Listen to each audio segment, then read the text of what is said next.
थोड़ा सा distance please रखिए सर। चिराग पासवान का अटैक लगातार जारी है। कल भी वर्चुअल रैली में उन्होंने नीतीश कुमार पर सीधे अटैक किया।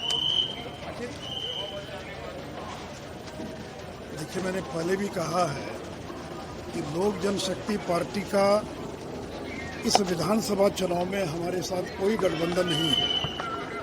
और इसके पहले जब महाराष्ट्र में शिवसेना और बीजेपी की सरकार थी, उस समय भी शिवसेना गुजरात में नरेंद्र मोदी की सरकार के खिलाफ चुनाव लड़ रही थी। ये एक सामान्य बात है कि शिवसेना केवल महाराष्ट्र में, गुजरात में ही नहीं बल्कि सभी राज्यों में हमारे खिलाफ चुनाव लड़ती रही है, जबकि महाराष्ट्र में वो सरकार में शामिल थे।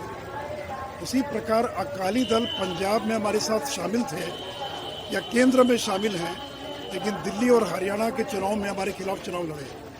तो हमारा गठबंधन लोकसभा चुनाव में लोक जनशक्ति पार्टी के साथ था, लेकिन विधानसभा चुनाव में हमारा कोई गठबंधन नहीं है।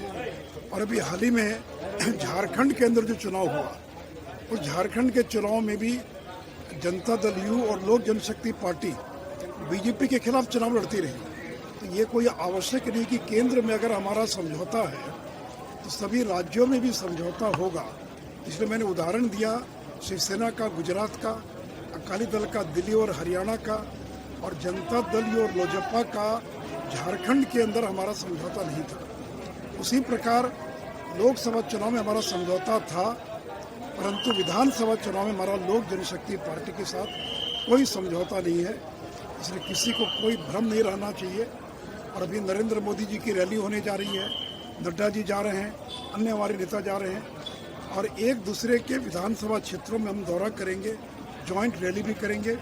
और जो कुछ लोग भ्रम पैदा करने का प्रयास कर रहे हैं, तो 90% भ्रम तो छट चुका है, और जो बचा खुचा जो भ्रम है वो भी अगले 2-3 दिन में पूरी तरह से समाप्त हो जाएगा।